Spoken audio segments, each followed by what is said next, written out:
Good morning, all. Thank you for joining us at the regular meeting of the Solid Waste Authority, June 12th, 2024. And may I have a roll call, please? Commissioner Barnett. Here. Commissioner Baxter. Here. Commissioner Bernard. Here. Vice Mayor Marino. Here. Mayor Sachs. Here. Commissioner Weiss. Here. Commissioner Woodward. Here. We have a quorum. Thank you. And the invocation will be done by Mr. Pelowitz. Thank you. Please stand. Dear God, we seek your help with our affairs today. Bless this meeting with your divine intelligence and help us to make the best use of our own. We are of diverse opinion here, yet we wish to reach agreement satisfactory to all. Please share a little of your wisdom with us to help us do right by all concerned. Thank you for your heavenly blessing. Amen. Amen. Pledge allegiance to the flag of the United States of America and to the republic for which it stands, one nation, under God, indivisible, with liberty and justice for all. Thank you all. And I believe we have an addition or a modification to our agenda, Mr. Pelowitz? Yes, we do. We're asking to reorder the agenda to take item 9G1, the prepayment of debt, to immediately follow item 6, matters by the public, and preceding the hearing on the budget. Any objections? I'll move to approve the modified agenda. May I have a second? Oh, got a second from both the vice chair, and we have a second and a third. Thank you very much. All in favor? Thank you. Motion carries. May I have a motion to approve the minutes of April 10th, 2024? I got a first and a second from Commissioner Barnett and second from Commissioner Woodward. All in favor? Aye. Motion carries. May I have a motion to approve the minutes for the Citizens Advisory Committee and the Small Business Advisory Committee? Okay. Got that? Okay. All in favor? Aye. Yeah. Motion carries. Thank you very much. Because I didn't expect any nays on those. So, all right. So, now that we've considered, we've reordered consent. We have passed consent. Let's go to matters by the public. Anyone wishing to speak? She has to. I thought we approved it already. We need to approve the consent agenda. Oh, sorry, we just reapproved the, I'm sorry, we just approved the reorder. Okay, may I have a motion to approve consent, please? So moved. All right, we got a first, a second? Second, all in favor? Aye. Motion carries. Thank you very much. Now we're back to matters by the public. Any cards? No, ma'am. No cards. Thank you very much. So now that we've reordered the agenda, we're at item 9G1. Mr. Pelowitz, who's presenting? I'll just do this one.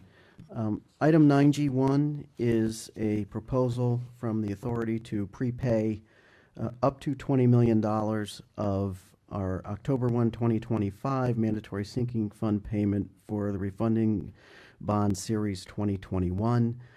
This is being done in order to provide rate relief for this year's budget. The budget as presented assumes that this is approved. However, we are prepared to present alternative numbers if the board were not to approve this or to approve a different number. So this is coming out of the general reserve. We project that once this payment is made at year end, we will have approximately $150 million in the general reserve, which is an increase over last year, so it's still going up. It's important to note that these payments, this use of general reserve is one of only two uses we really have. One is to pay capital, and the other is to pay down debt. These reserves generally come from savings in our budget. When we don't spend things or we have money left over from projects, it flows into the general reserve, and this is just our way of flowing that back to the ratepayers. Any questions? I don't see any lights on. May I have a motion to accept? So moved. I got a motion and a second. All in favor, please say aye. Aye. Any opposed? Motion carries unanimously. Thank you very much for that. And so now we'll move to item number 7, public hearing workshop. Yes, and doing the presentation on the budget is Jeffrey Duvall. He is our new finance director. He replaces Steve Paris, who retired, and Jeff works for Paul. Thank you, Mr. Duvall. Good morning. this presentation will follow what I think you've seen in the past, so it won't be anything, I don't expect anything to be shocking, but I'll go ahead and start. So, a quick recap of last year, or the current year we're in, FY '24. The residential disposal assessment rates were up an average of 2.7%.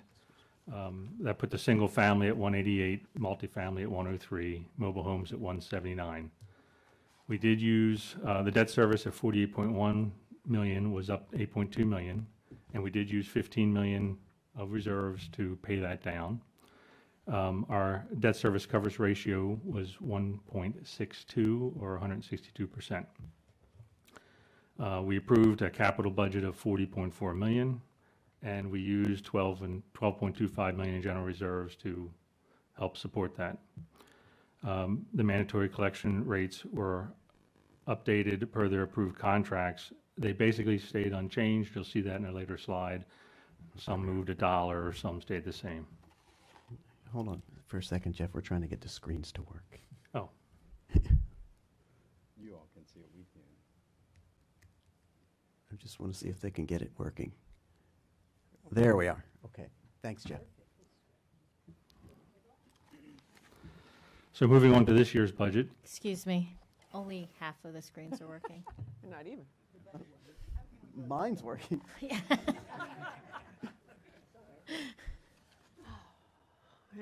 we spent so much time talking about technology yesterday. No. You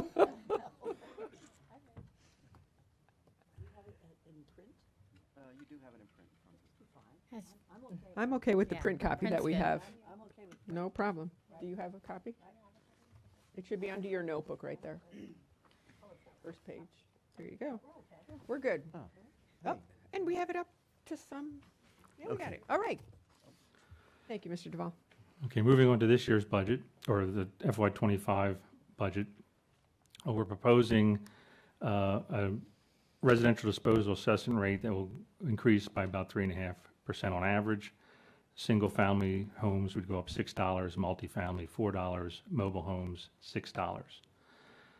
We are proposing commercial disposal assessment rates that on average up about 3.8%. The low end will be 0.3 of a penny per square foot. The mid-range is 0.8 of a penny. And the high, commercial high end is up 4.8 cents per square foot. We are proposing a 6.5% on average increase in mandatory collection assessment rates. The 1 through 4 and 6 are up 5.43% RRI. 3 and 4 curbside rates include the extraordinary rate increase of 18 cents per month. And SA 5 or Service Area 5 rates were updated per the cooperative agreement and capped at 5%. Total revenues are up 24.4 million, and 21.4 million of that is the disposal. And then I have the assessment rates there. And we are proposing tipping fee changes for 2 items. Building debris, which we're proposing an increase of $30 from 65 to 95. And sludge, we're proposing an increase from 100 to 150.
for out of county to see if that in fact stems the tide. But if not, we look at this again in 6 months, and if not, then we'd be willing to go to 95, and they're still getting a 44% discount on what the actual cost is.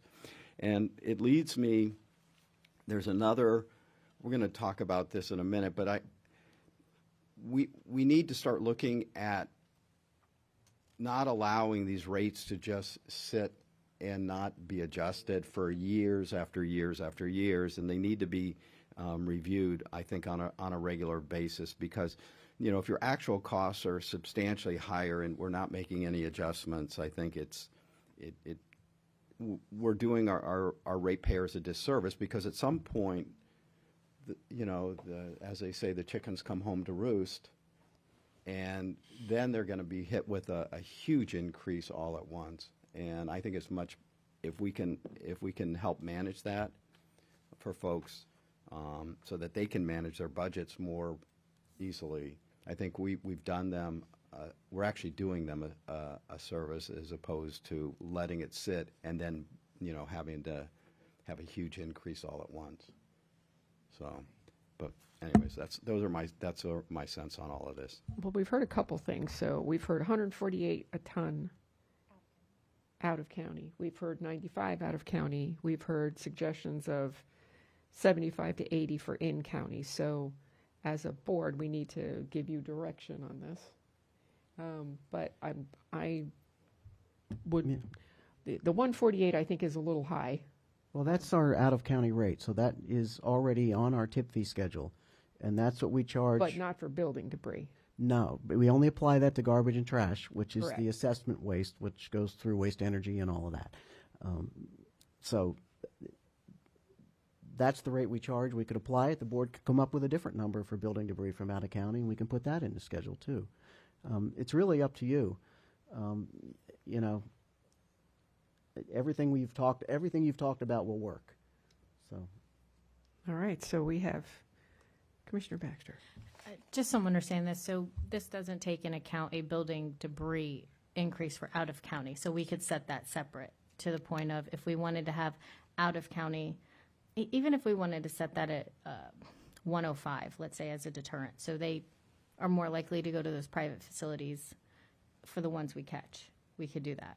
Sure, you could create a new tipping fee for out-of-county building debris at, your example is 105, and change the tipping fee for building debris for Palm Beach County waste to 80, and that would basically be kind of a hybrid. We wouldn't use the 148, you'd be using 110, but yeah, you can do that too. And I'm not set on any one thing. I think 80 seems to be a good middle of the road.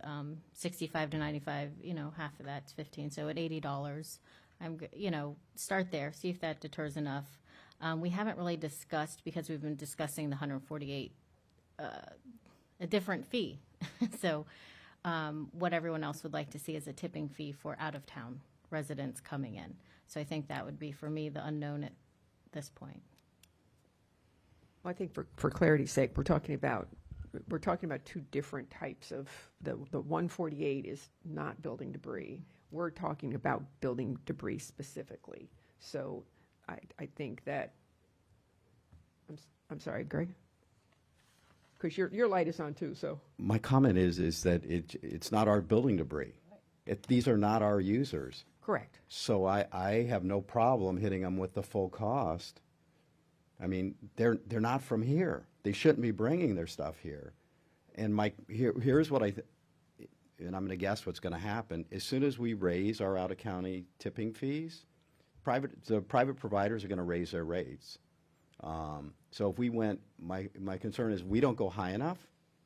They're gonna come all the way up to, if we go they're at 95 now in Pompano. If we go up to 105, they'll just raise their rates up to 105. I don't think they're going to come up to 148. Madam Chair, for a point of clarity, may I ask, have we, what you're talking about is out-of-town, an out-of-town tipping fee. What is your suggestion for that? Because we don't currently have an out-of-town tipping fee, do we? We do. tipping fee. The only out-of-county tipping fee we have is for garbage and trash. If you look on, And that's 148? that's 148. I'm going to point you to schedule, page 9 of 20 and 7.1, which has our complete list of tipping fees in it. And you will see what we charge for all these different waste types. So other than garbage and trash, every other tipping fee on here is a market-based rate. So typically, when it's with garbage and trash, we maintain the $42 tipping fee to prevent waste from leaving the county. We want our our rate for garbage and trash to be low. And that is why we have the out-of-county tipping fee in here, is because that's only a fraction of the full cost of managing garbage and trash. So we charge $148 if we catch somebody. And the likelihood of catching someone with garbage and trash is easier because it's probably coming up in a garbage truck or a packer truck, and it's going to be more identifiable. If it's coming out of Deerfield and someone's driving up out of Deerfield, running routes in Deerfield and coming to the South County Transfer Station on Linton, that's going to be obvious. So that's how we've always done it. And the question I have here is, what's a reasonable market rate? And you Thank have you for ri- the clarity, and I do support, if they're coming from out of county and we can catch them, and put it on our website, the full out-of-county tipping fee of 148 then. And, I mean, unless you have a different suggestion, Commissioner Weiss. Nope. Okay.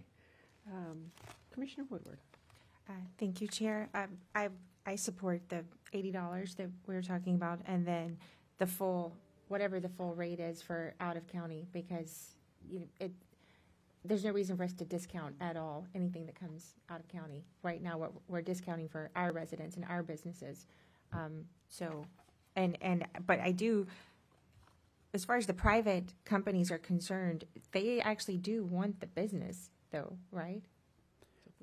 Yeah, they do, most of it, to the extent that they can take it. I mean, there's some stuff they don't want, but I think generally this material is generally from renovation contractors, and they probably could use it because it's going to contain, tile and concrete and wood and metal and some other stuff. I mean, there's stuff in there they don't want, is like the drywall and things like that, but, we only ask them to recycle 50% of it, and the balance of it can be disposed of, so. Okay, because, I mean, the concern of the private industries raising the rates, but I mean, they do actually want the business. They don't want to price themselves out of getting it either. But we don't want it because if we take it, it goes in the landfill. Well, And that's right. if we have to landfill our own stuff, that's one thing, but there's no reason for us to landfill anything that comes from out of Well, county. that's correct. And even if it goes through the plant, a lot of this is uncombustible. It's going to end up in the ash, and it ends up in the landfill anyhow. And we're paying the operator of the plant to process non-combustible construction demolition debris, which is also a waste of money. So, yeah, I agree. But so the 148, though, that's for Right now, that's for garbage that garbage. goes through the waste to energy. This does not. So is the That's right. 148 even an accurate number for the market? Well, again, the question is how much of a deterrent do you want? The 148 applied to materials other than garbage and trash, applied to building debris, is a big deterrent. Okay. And I think that being as high as it can be doesn't bother me a bit, because I don't want Palm Beach County, I don't want Broward County's waste here either. So, Well, if you're asking me, I fully agree with the concept of going somewhere in the middle now and looking at it in 6 months and applying the out-of-county rate to everything if we catch it, and no longer just focus on garbage and trash, apply it to anything if we catch it. I don't care whether it's vegetation or it's building debris or it's animals or special waste or whatever it is. I I agree. think No discounts from out of county for any Okay, of it. so we seem to have consensus at 148 for the debris, the building debris from out of county, and I think there is consensus to raising the in-county fee to 80 since it hasn't been raised in a while. Did I get that right? Commissioner Bernard, do you have a comment? Yes, Madam Chair, I do support going to the 80% to increase the building debris for in-county, and then I do support going up to the 148 for the building debris for out-of-county. Thank you. I have a question. Uh, Have a question? Mayor Sachs. Yes, thank you. Thank you, Chair. I think that to me, what's important is that doing this, and this is a numbers game that your staff can answer, probably, doing this, will we recoup enough money so that our taxpayers are not penalized based on this increase in rates? That's really a numbers game, because just because these people are using our facility, is this going to result in our people, our taxpayers, getting an increase in rates because we have to raise the tipping fees for out of county as well? Because look, the bottom line, at least for me, is that sure, I don't want out of county, people using our facilities. However, if we monitor this well, then will that take care of the problem? Or if we raise the rates for them, will that have a consequence of raising the rates for our taxpayers? And I'm not sure I want to go there. Unless we can recoup the money of raising the rates for out of county, that will compensate our taxpayers. Because at the end of the day, that's what I want to take a look at. This won't affect our county taxpayers at all. The only extent that it could affect Palm Beach County Right. is if there's a significant revenue loss associated with not getting the material. But there's also a cost to handling it. I mean, I'd have to go do some analysis to figure out what that actually is.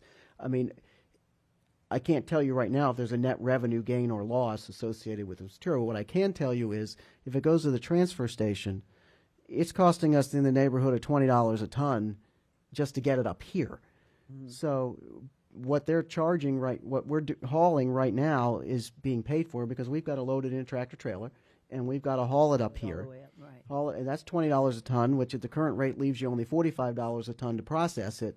And so I don't believe there's a negative net revenue impact associated with losing it. Then I agree with what we've discussed up to now. That's good. Thank you. All right, so it sounds like we had a motion from Commissioner Woodward for the 148 for the out-of-county and 80 for the in-county. Do I have a second on that? I have a second from Commissioner Baxter.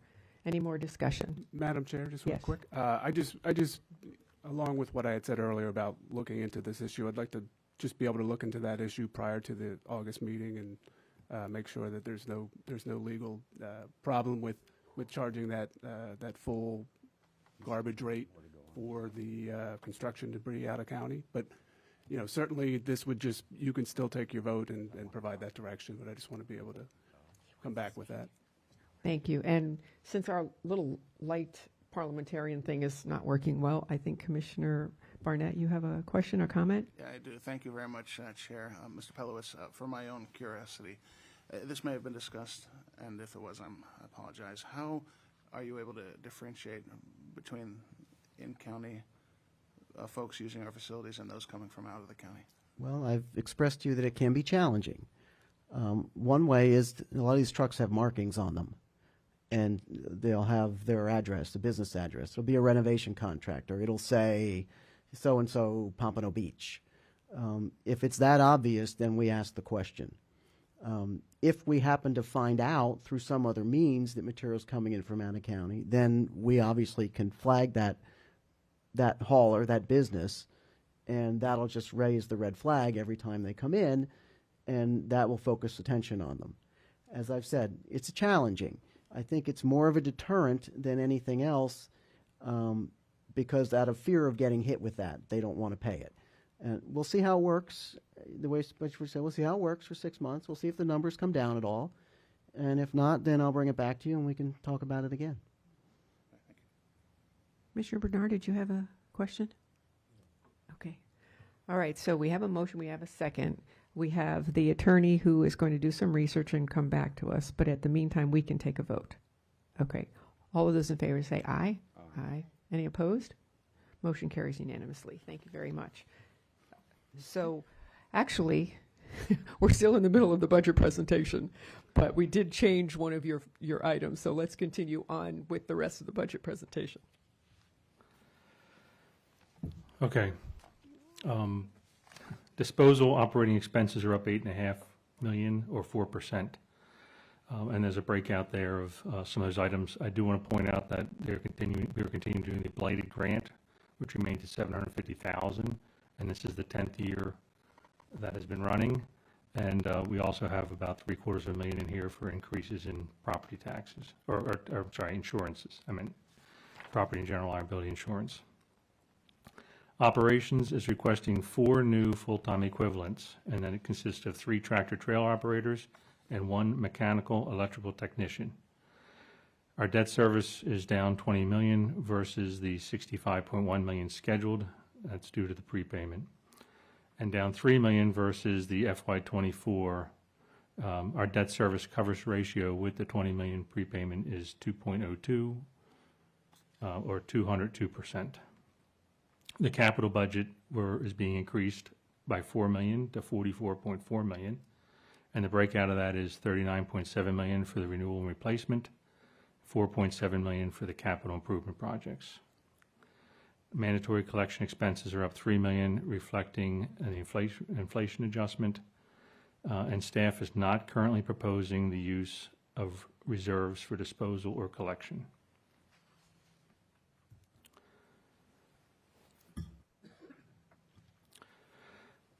This is 2 charts showing disposal rate history. On both charts, the top line, the orange line, shows CPI, the change in CPI over the course of the time, which is 2016 to an estimated 2025. The green line is what would be charged if we had just increased our rates by CPI. And you see that's $239. In the top chart, when we composed the budget, we came up with a $216 rate. And the way we got to the bottom chart, which is a $194 rate, is partly through the $20 million prepayment, and then other cuts were made to bring us in line with the $194. This is showing you our general reserve history, and you can see that the prepayment or defeasance has been done a few times over the course of time, and both of the last 2 years we've done prepayments, and even with the prepayment shown here in 24 for 25, we are still going to increase our reserve balance. The next 2 slides are talking about our service area collection. This slide shows the fuel index. That's 10% of the change in our service area collection contracts. And we're just showing you that in the most recent history, last few months, the fuel rate seems to be dropping, and we're hoping that holds. And this shows you the change in CPI over time. It's been fairly consistent. And we use these 2 to come up. This is 90% of the change. We use these 2 factors to come up with the service area collection rates. This is the service area collection rates. So you can see if you go back in time from 20 to 21, we didn't change the rates or modestly. In 22, there was an increase. In 23, there was an increase. In 24, which I mentioned in the bullet points, in some cases we dropped $1, raised $1. So now we're looking to bring these in line with standard increases. If you were to use this whole time frame from 20 to 25, the increase we're asking for would average between 3 and 4%, depending on which number you're looking at, which service area you're looking at. As a side note, one of our service areas, Service Area 5, this is 2025 will be the last year of that contract. The other service areas, the contracts go on an additional year. So we will have to make a decision in 25 as to how to address that. There's a couple options we see. One would be a couple of our haulers have indicated that they might be willing to allow us to piggyback on their contract for 1 year. However, there might be some contract issues to address. One would be the current contract we're piggybacking on. They're going out to bid, provided they do come to an agreement and a signed agreement. We could possibly piggyback on that if they come up with favorable terms. And the last option would be next year, just going out to bid for ourselves for the service for the one service area. That's not recommended at this time, but it would be an option. So based on everything we've discussed, these are the proposed rates. It's set at 194 for the service area. We have the tipping fees on the right. I've highlighted the two areas that we've talked about. Of course, they'll change the debris from the 95 to 80.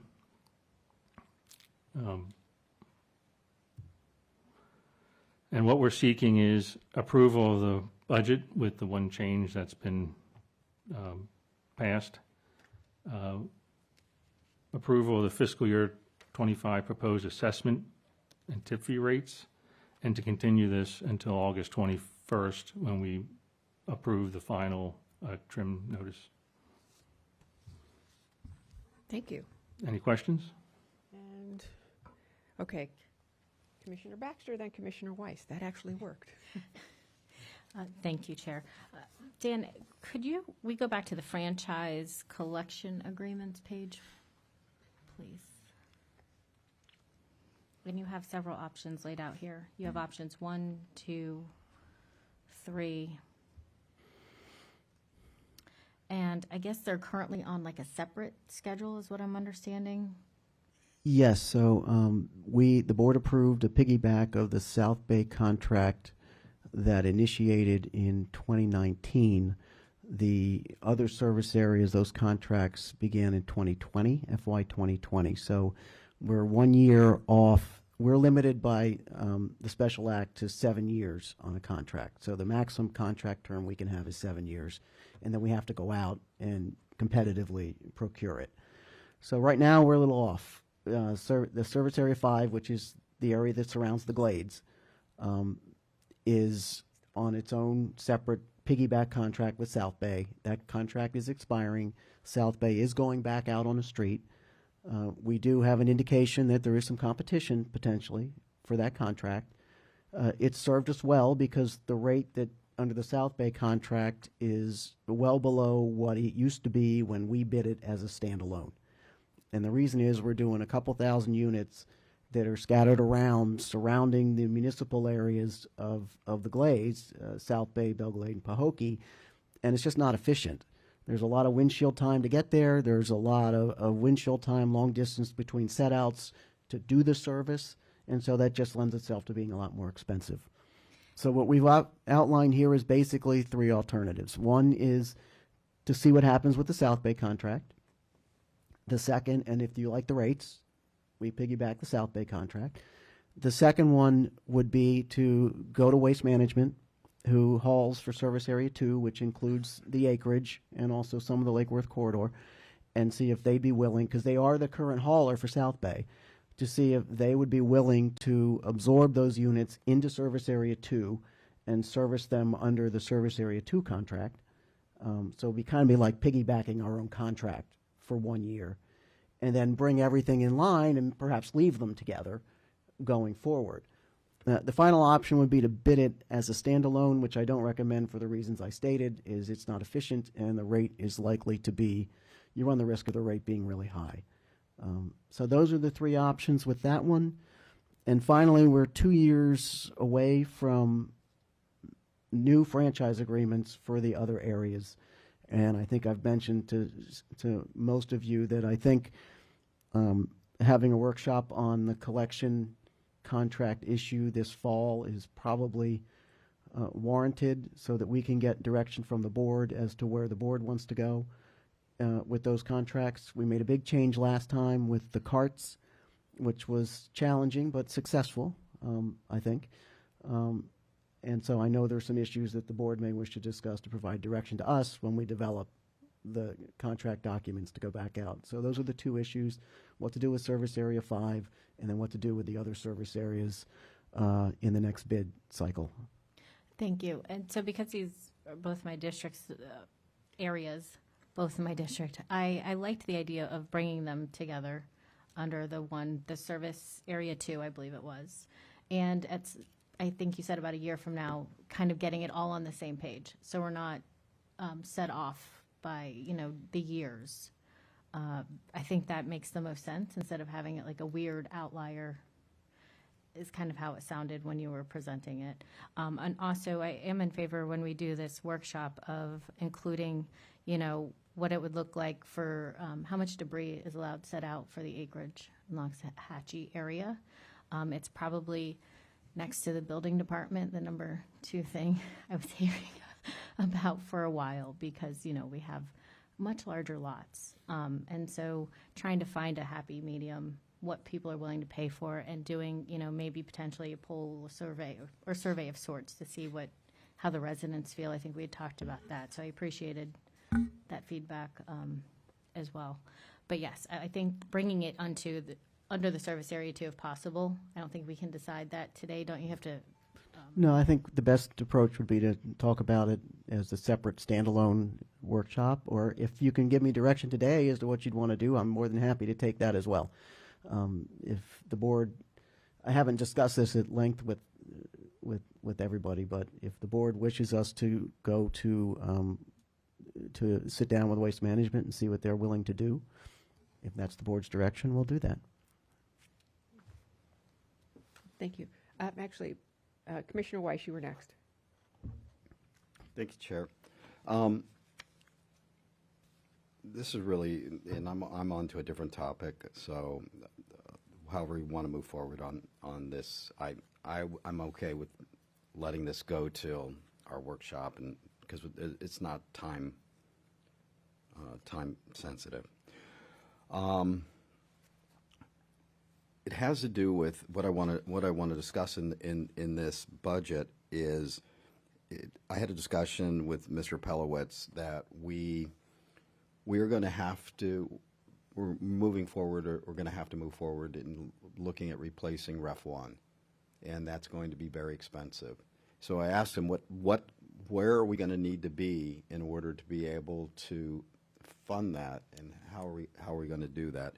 And so, and looking again, going back to this stepping up of where we're going to need the rates to be to support it, and it's not a huge increase, but it's not unsubstantial either, and that we're going to, and I'd like Dan to talk about this, because I think as a board we need to, we may not need to do anything this year, but we need to set ourselves up moving forward, and so I'd like to have that discussion right now.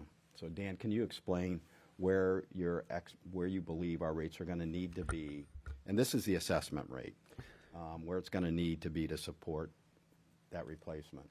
Sure, and it's very preliminary, obviously, because we're talking about big dollars. I mean, preliminarily, I think by the time we issue bonds to fund that facility, if the board decides to move forward with it at some point in time, which is probably going to be $1.5 billion investment, our bonds, our existing bonds are fully paid off in 2031, so you have the ability to layer that debt in after that. But my numbers right now are looking at, could be $150 or $250 a single family home, compared to where we are right now at $194, and that could be as early as 5-6 years from now. So again, it's not, if you look at the chart with the rates, if we just gone up with inflation, we'd be at 236 already, but it is an increase. And obviously the choice is, do you want to gradually grow into it, or do you want to hit people all at once, keeping in mind that we are currently buying down rates from $216 down to $194 by paying off bonds early. And so the board, and we've also I think, used reserves in the past. using the reserves to do it. And I think one of the things we need to look at going forward is what level of reserves do we want to have going into that project to be able to cash fund a portion of that project, which could include the permitting, the contract development, the procurement documents, procurement, and any other items that are within that facility that cannot be financed with tax-exempt debt, which would include the power block, the any of the power generation aspects of that project can't be funded with tax-exempt debt. So the challenge is it's the one you always have, which is what level of reserves is appropriate, and do you want to apply those reserves to rate relief, or do you want to grow those reserves in order to absorb what we believe is going to be a significant capital investment? I will say that no decision has been made on the replacement for Ref 1 yet. And my recommendation, I've mentioned it to several of you, is to workshop this fall to actually start looking at these projects, at this project. Because the alternative to replacing Ref 1 is finding a home for 2,000 tons a day of waste that's currently being delivered to Ref 1. And at 2,000 tons a day, at 20 tons a load, that's 100 truckloads a day that have to go somewhere. And Broward? no one wants another, I don't believe anyone wants another landfill in Palm Beach County, at least anytime soon. That means loading up tractor trailers with garbage and hauling it to Okeechobee County or St. Cloud or somewhere else, which is something we've never done. It's going to be expensive as well. It's not like there's a free ride here. It's expensive to truck waste halfway across the state. There are environmental impacts associated with it as well, with consuming a lot of fuel and emissions and carbon emissions and everything else associated with trucking. So I think we need to talk about it, and I do understand, and I would appreciate some direction from the board, at least prior to next year's budget cycle, as to whether the board wants to continue to pay off debt early or ease ourselves off of it, so that at least going into the budget cycle I have some direction as to where you would like the rate to be and how much where you would like our reserves to be. Thank you. I think you've got, so we're looking at, so we're at 190, based on what's being recommended for this year, 194. So in the expectation in the next 5 years or so to be up, we'll need to be up to about 250, which is about $10 a year. So I think that's what we're looking at. And so I think, and again, not necessarily changing this year's, but I think we need to really get ourselves on course so that the ratepayers, because I mean, we can keep going the way we're going, in which case then they're going to get a $250 annual bill as opposed to $200. And I know that most people prefer to have something that is stable, is predictable, and they know where we're headed. So that was my point, and I just wanted to make sure we had that discussion today. Thank you. Commissioner Bernard. Thank you, Madam Chair. On this topic, I guess my question for Dan is, typically, we have cost increases every year. So when do we make this change? So in that way, because let's say in 3 years, increases could be close to two something. So how do we create the right path so in that way, when we do increase it, it does cover what's needed? Well, I can tell you I will always present you a budget, and we have historically as the authority, we'll always present you a budget that will meet our obligations, that the consulting engineer can sign off on, that meets all of our obligations and complies with all of our indenture requirements. So we'll always do that. The issue right now is we are discounting, using reserves to discount what, after all of our adjustments, we would be at 211 with the internal changes we made, and we've got it down to 194. Typically, and I think I've mentioned this to a couple of you, in the past, a $1 increase was a big deal. And people, I don't know why, but we're an operating business. We're not, it's not, everything costs more. Everything we buy costs more. It's made of steel. We use a lot of fuel. We're an operating business. Our costs keep going up. Somewhere between where we're doing right now and $10, if the board tells me that you're okay with a $10 increase next year You want to use some reserves or no reserves? I can work with whatever you come up with. So when just this year I decided I thought 194 was a reasonable number to hit, $6.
Given to us as a group before we get into the workshop, because we talk about taking money from the reserves, but have we invested the reserves into a fund where we're getting some money back and it's worthwhile not to pull so much down?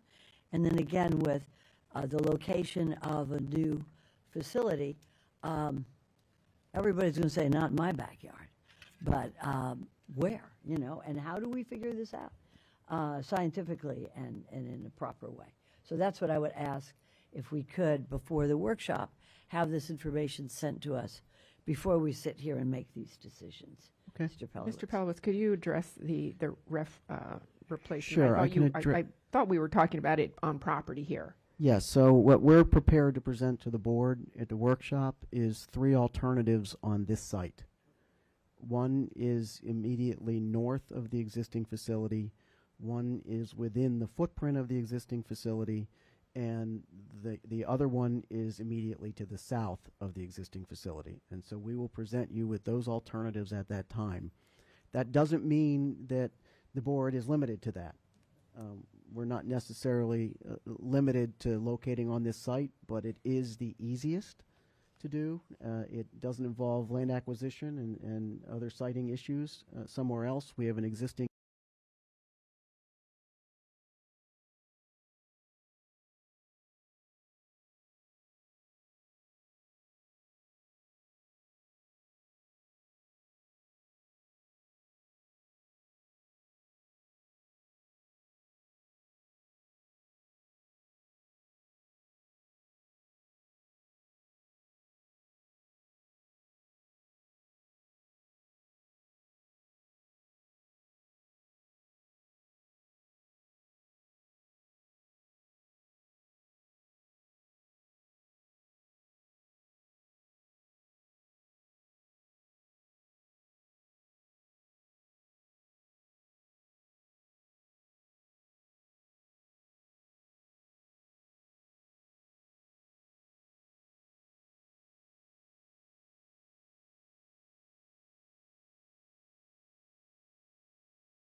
advantageous to us and to the ratepayers because it saves us from having to bond that additional amount.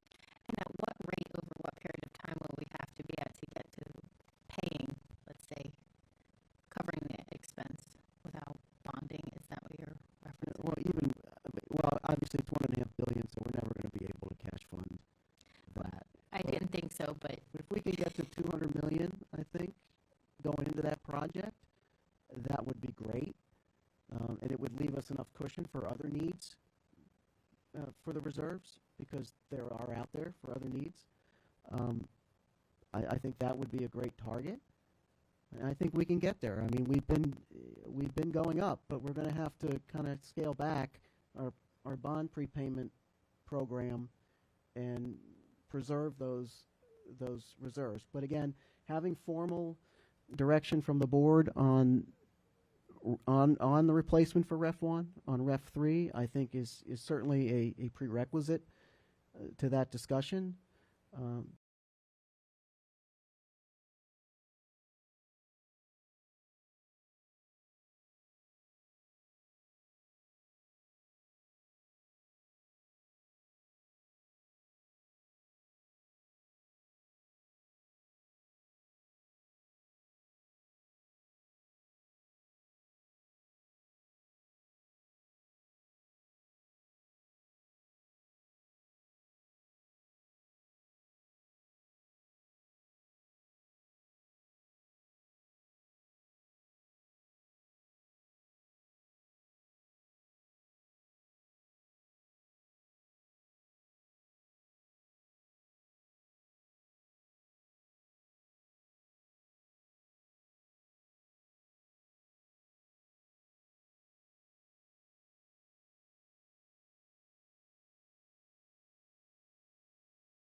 Motion carries. Thank you very much. Wow, seems like we've been on this topic, and which is a great one. And let's see, old business, I see none. New business, executive director, I see none. Anything else you want to add? No, thank you. Okay, legal, No new business. operations and field. Nothing today, thank you. Thank you. Customer info. Nothing, thank you. Thank you. Engineering, I do see an item on our engineering, E1. Yes, good morning. Item 91 is the procurement of a contract operator to rehab, upgrade, operate, and maintain the biosolids facility, and this is beyond August of 2029. Just a little bit of background on this facility. Back in 2005, the authority entered into ILAs with 5 partners: Boca Raton, Palm Beach County, SCR, Loxahatchee, and Seacoast. This is to manage the biosolids generated within the county. And simultaneously, at the same time, the authority also entered into a design-build-operate agreement with New England Fertilizer Company, or NEFCO. And in 2009, BPF began its operations on August 9th of 2009. And in 2013, ECR joined the partnership, and they started delivering in 2014. So along the way, for the O&M agreement, there were like 5 amendments that the board approved, and the latest being in 2023, to extend their final renewal from August of 2024 to August of 2029. And also in 2023, NEFCO was purchased by a company called Synagro in May of 2023. So let's look at the participants in this ILA. There are total 6, Boca Raton, Loxahatchee, Palm Beach County, Seacoast, SCR, and ECR. And ECR is the biggest partner for deliveries. You know, they're at about 36% of the total. And this chart shows you the deliveries, annual total wet tons delivered. You know, it started about 90,000 from FY 2009 all the way to 2014, and 2014 ECR came on board. So the spike you see is because, you know, they deliver about 40,000 tons a year. And this is total cost per wet ton processed. You know, it started about $44, and now, you know, we're at about 62 and change. So an increase of 2.5% year over year. So planning for the future. So we put together like a master plan. There were 2 phases in this master plan. The first one was we came up with a timeline because this ILA expires in 2029, and also the O&M agreement expires in 2029. So this decision has to be made now, all the partners to be in. So we sent a survey to all the partners, and they all said they're committed to this partnership beyond 2029. So we also looked at the capacity, and we found the capacity to be okay with the projections they provided us. And for the second phase, you know, we also looked at what's the design capacity needed beyond 2029 and looked at the actual capacity, and we found that the capacity is okay, but we need to do some refurb, and so the facility is reliable because it's like 15-year-old facility right now, and it'll be 20 years in 5. And we're also looking at the future of biosolids regulations, especially PFAS, you know, that's out there, and the things that could change between now and so the next ILA. So the ILA requires the partners to commit to this partnership at least 5 years prior to the expiration, which is about now. So the exact date is 8th of August, 2024, and they have to make a decision, and all of them unanimously, they agreed to stay in the partnership, and they sent their commitment letters to us. And so it's up to the authority board now to approve this thing. And the board has already seen this thing at the BCC back in March. So that was approved for the BCC. And so what's going to happen between now and 2029, once the board approves it, you know, we're going to look at the planning stages and look at the upgrades and modifications needed for the additional capacity. And we're also looking at preliminary design in 2026. And we're going to start the permitting in 2027. You know, hopefully by that time, you know, the regulations would settle and we would know exactly what to plan for and design. And also we would draft up new ILAs with the partners and also a new contract. And we would do an RFP in early 2028. And so the plan is to have another operator by August of 2029. Any questions? I don't see any. Commissioner Weiss, do you have a question? Nope, just move approval. Okay, I have a motion, and I have a second from Commissioner Woodward. Any discussion? All those in favor, say aye. Aye. Any opposed? Motion carries. Thank you very much. All right, going down our agenda. No, planning and environmental programs. No items today, thank you. And we moved 9, so that is gone. Other than that, it looks like comments from the board. Anyone have any additional comments? We still have 9G2. Oh, I apologize. 9G2. I have motion to receive and file the annual report. Would the board like to see the annual report? I don't think we need a presentation, but I'll have It's up to you. take a motion and a second. Madam Mayor, I Yes. move to receive and file the annual report. And I have a Commissioner Baxter as a second. Any other discussion? All those in favor say aye. Any opposed? Motion carries unanimously. Thank you very much. Thank you for that. Went right over it. I see other scheduled matters, no. We've already asked the council if he had anything. He said no. Mr. Pelowitz, anything you want to add? We'll be checking with your offices to schedule 2 workshops for the fall, one on the collection, one on the waste energy plant. And once we have those dates, we'll let you know exactly when they are. Can we make them the same day? We can, if you'd like. I think that would probably be best. Do we serve lunch in the middle?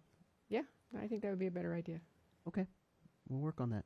All right, thank you. And again, thank you all. I appreciate it. Okay. Board comments, I will start to my left. Commissioner Bernard. Thank you very much, Madam Chair. I was looking at my calendar for the next meeting, which is August 21st. I see that the Economic Council is having a quality of life workshop, which is at the same time as our Solid Waste Authority meeting. So I just wanted to give us the heads up.